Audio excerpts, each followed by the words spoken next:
Popular airline promises to bring humanity back to air travel, but try telling that to the JetBlue passengers left high and dry after last week's big storm. More now from NBC's Tom Costello. Today is the day JetBlue hopes it finally gets all of its planes back in the air. Nearly a week after the Valentine's Day ice storm literally froze the airline in place with 1,100 cancellations over 6 days. Even Monday, a quarter of all flights still canceled. So what went wrong? We have a lot of people that wanted to help, a lot of people that wanted to jump in and help them do it, but they weren't trained to do so. In short, not enough people to backfill key positions. Pilots and flight attendants displaced and unable to communicate with headquarters. Planes out of position for the next flight. And 2,000 reservation agents in Salt Lake City completely overwhelmed. This is definitely going to be a very costly week for them, but in the airline business, as in the service business, it's not the delivery of the service that determines who wins or loses. It's how you recover. So now we're going to see how they recover. But on Capitol Hill, Congress is poised to act. Representative Mike Thompson is set to propose a passenger Bill of Rights, setting limits on how long passengers can sit waiting on a tarmac, and new regulations on how airlines should treat them. I'm one who believes that no passenger should be held hostage on a tarmac for more than 3 hours, let alone 9 hours. While the airlines oppose any measure that would dictate how they should treat their customers, this JetBlue incident may well compel all airlines to set a new standard for customer service. For today, Tom Costello, NBC News, Washington. David Neeleman is founder and CEO of JetBlue. Mr. Neeleman, I know it's been a tough week, so I appreciate you being here this morning. Thanks for having me, Matt. Everything I've read from your airline over the last 24 hours and from you has said basically this airline will be back on schedule, all flights in the air today.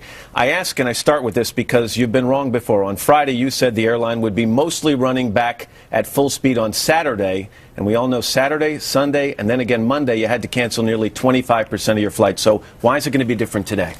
Well, we're flying. We're up and going. First flights have left. And, you know, I think that on Friday night, we made a decision to put some flights on the ground, the 23% of the 190s, just to try and reset the airline. It was probably an overreaction. We probably, in hindsight, we didn't need to go that far. But we had put our customers and our crew members through so much over the last 3 days, we needed to give time to to get back to normal. The question I've been hearing over these last 5-6 days, and I know you've heard this too, is they say, how can a snowstorm that hits on a Wednesday of 1 week force an airline to cancel 139 flights or 23% of flights on the Monday of the next week? And if all airlines face the same storm, why did this hit JetBlue so hard and not those other airlines? Well, I think we had a weakness in our system.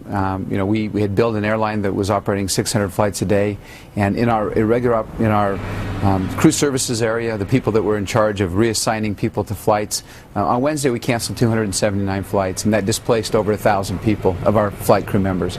And as they started to put that back together again, they didn't get it done for the next day not because they weren't good and not because we didn't have the system, but we were overwhelmed by it. But when you talk about a weakness in the system, analysts of your industry have said this is an airline that grew too big too fast. And this is an infrastructure problem. You can't fix an infrastructure problem overnight. How long is it going to take?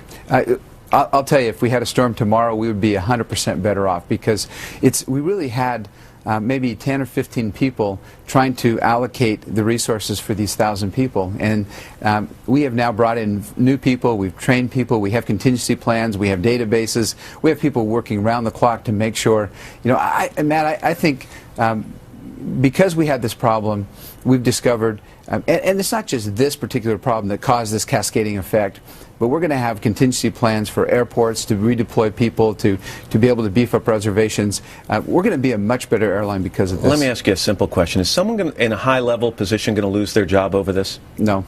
No firings because of this? No. How do you think that's going to sit with passengers who want to hear about accountability? Well, I think accountability, rests with the CEO, and I think, even though I wasn't responsible for that particular part of the operation, that's where I spent 3 days, sleepless nights, and I know exactly what failed, and I know what can be fixed, and it will be fixed, and it is being fixed, and we will be better than any other airline, and that's why we came out with the Bill of Rights today, because we're going to be held accountable day in, day out for our actions. I'm going to get to the Bill of Rights in a second. People in this country, by and large, work for 2 weeks vacation a year. Okay, yes. So if they were booking one of their weeks of vacation on JetBlue last week, They're none too happy with this airline right now. How do you get that trust back? What do you say to those people and say, don't worry about booking your next vacation with us? Well, I think we had a problem, and this is a defining moment in our company. This is something that we have learned a painful lesson, and because it has been so painful, and had this storm gone on for 1 or 2 days, I'm not sure. I know we wouldn't be the company that we're going to be in the future, because it has really affected us to our core, and we are determined not only to become better in the future, but to put in place different processes to make sure it never happens again. I've flown your airline. I have to say, I've always had good experiences. I watched the guys in our crew coming up to you before the program this morning all saying they liked your airline. You've spent thousands of man-hours and millions of dollars creating an image for this airline, that it is passenger-friendly. What was it like to sit in your office or wherever you were over these last 5 days and watch one snowstorm basically take that image and flush it down the drain? It was horrifying. I mean, it was the worst possible thing imaginable, and that's why we have this determination to be better than we've ever been before, and to make this. It's not really sometimes what happens to you; it's how you react to it, and our reaction is going to be unbelievable. Let's talk about the Bill of Rights.